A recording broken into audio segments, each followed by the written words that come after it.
Comme chaque jeudi, c'est maintenant une tradition, la chronique sport avec notre journaliste sportif Mickaël Elmidoro. Bonsoir Mickaël. Bonsoir Florane, du rugby pour débuter cette chronique sport. Chez les seniors, le Sky Rugby 2e de promotion d'honneur reçoit ce dimanche à 15h le leader Clermont pour le choc de cette 7e journée. Pour nous parler de cet événement, nous recevons sur ce plateau Thomas Payen, le coach des Saint-Quentinois. Bonsoir. Bonsoir.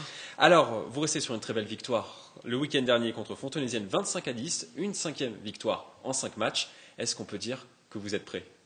On est prêt, on est lancé, on est sur une bonne dynamique en tout cas, parce qu'on est invaincu depuis le début de la saison, que ce soit en équipe 1 ou en équipe 2. Donc ça montre qu'on a un groupe étoffé qui répond présent. Maintenant, il y a un gros challenge qui nous attend ce week-end et je pense qu'on est prêt pour attendre Clermont. Et est-ce que vous craignez cette équipe ? C'est une équipe qui est forte. C'est un peu l'ogre aussi de cette poule. Avec nous.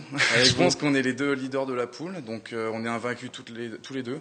Donc il y a une raison. On est deux équipes totalement différentes dans le style de jeu. Mais il y a une grosse confrontation qui nous attend. On se connaît bien. On a joué l'année dernière contre. Donc, et vous aviez gagné l'année dernière ? On avait gagné les 2 matchs. Donc en espérant que ce soit la même cette année.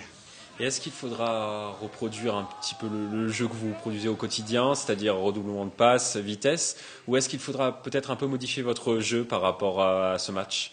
En étant plus solide peut-être défensivement. Faut garder notre force et ce mouvement justement, donc il faut qu'on garde ça. Après il faut qu'on soit en effet appliqué sur le jeu d'avant, sur la défense qui vont être des éléments super importants pour pouvoir répondre présent contre un club de Clermont qui est très organisé, très costaud devant, donc oui.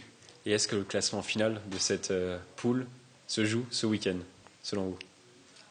Le classement final, non. Après, psychologiquement, c'est vrai que c'est important d'aujourd'hui marquer notre empreinte vraiment sur la poule, montrer que le Sky Rugby est présent et prendre cette première place, ça serait peut-être un peu plus symbolique, mais c'est important pour nous et pour la suite de la saison. Et est-ce qu'il ne faudra pas peut-être jouer le match dans sa tête plusieurs fois, parce qu'on sait que c'est un match important. Est-ce que les joueurs devront justement ne pas jouer le match dans leur tête avant de le jouer sur le terrain ? C'est vrai que le risque, c'est qu'on se pète la pression, on réfléchisse trop au match, à vouloir trop bien faire, à refaire le match la nuit d'avant. Aujourd'hui, on est dans une dynamique qui est positive, on a une équipe très jeune, donc ça peut être le piège, mais je pense qu'on vient sur le terrain pour prendre du plaisir, que les joueurs sont là pour prendre du plaisir, et du coup, faut transformer peut-être cette pression, ce petit stress en quelque chose de positif pour mettre encore plus d'engagement sur le terrain. Merci à vous d'être passé sur ce plateau. Le match donc entre le Sky Rugby et Clermont est programmé ce dimanche à 15h au stade du Bout-des-Clos, Florane. Et on quitte maintenant le ballon ovale pour le handball avec les féminines de Montigny-le-Bretonneux. Donc en National 1 féminine, les filles coachées par Philippe Létrange joueront ce samedi à 20h30 à domicile contre Aulnay en match en retard. Les Îles-Montaines sont favorites sur cette 7e journée. Les handballeuses saint-quentinoises sont en forme. Elles viennent d'accrocher sur leur terrain Angoulême 32-32, un gros morceau de la division. Si vous voulez parier sur un match ce week-end, Florane, vous pouvez mettre une petite pièce sur les féminines de Montigny-le-Bretonneux. Écoutez mes conseils. C'est bien noté, Mickaël. Je prends note, j'écouterai vos conseils. Un dernier rendez-vous sport, Trappes jouera ce week-end pour tenter de reprendre la 2e place du classement.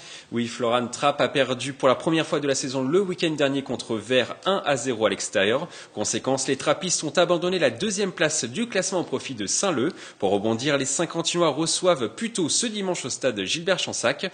Une équipe qui compte le même nombre de points que les Yvelinois. L'objectif sur cette partie est donc clair. Gagner pour creuser l'écart avec Puteaux et tenter de reprendre la 2e place du championnat. Merci Mickaël. On vous retrouve dans quelques minutes, il me semble, pour votre talk. Si on parle les sports, quels seront les thèmes? Allez, faites-nous un petit peu de teasing. Nous allons justement parler de l'élimination de Versailles en Coupe de France, mais également de voile avec le Versaillais Tanguy Delamotte. J'espère que vous allez regarder l'émission en régie, Florane. Mais évidemment, Mickaël, je ne raterai ça pour rien au monde. Merci à vous. À la semaine prochaine, on vous retrouve pour la chronique, mais aussi lundi pour le 7-8 Sport.